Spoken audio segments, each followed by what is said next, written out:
என்னுடைய இதயம் கனிந்த நன்றியையும் வாழ்த்துக்களையும் சொல்லி, நடுவர்களே எங்க பசங்களாம் சாதாரண பசங்களா?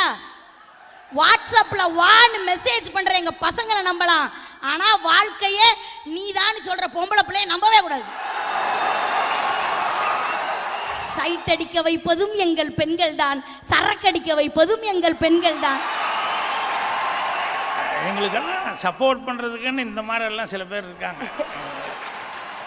நான் ஒரு சின்ன விஷயம் சொல்றேனே, அடுப்புல வச்ச குக்கரும் பொம்பளை பிள்ளைகிட்ட சொல்ற ரகசியமும் 10 நிமிஷத்துக்கு மேல வெடிச்சிடும்.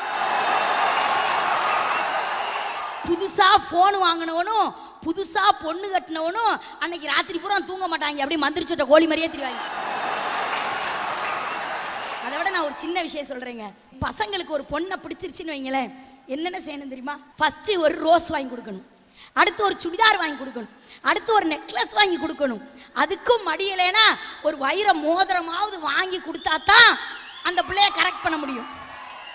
ஆனா ஒரு அழகான பொண்ணு ஒரு பையனை குறி வச்சிருச்சுன்னு வைங்க, பொண்ணுனா சிக்கன் இருக்கணும், போன்னா சிக்னல் இருக்கணும், சிக்னல் இல்லாத போனும் சிக்கன் இருக்கிற பொண்ணும் பசங்களை சுத்தல்லையா விடும். தாய் அழ பிறக்கணும், ஊர் அழ சாகணும், அவன்தான் சமுதாயத்தில் உண்மையிலேயே வெற்றி பெற்றிருக்கான்னு அர்த்தம். ஒரு பொண்ணு செல்லுல பேலன்ஸ் இருந்துச்சுன்னா எவனோ சிக்கிக்கிட்டான்னு அர்த்தம்.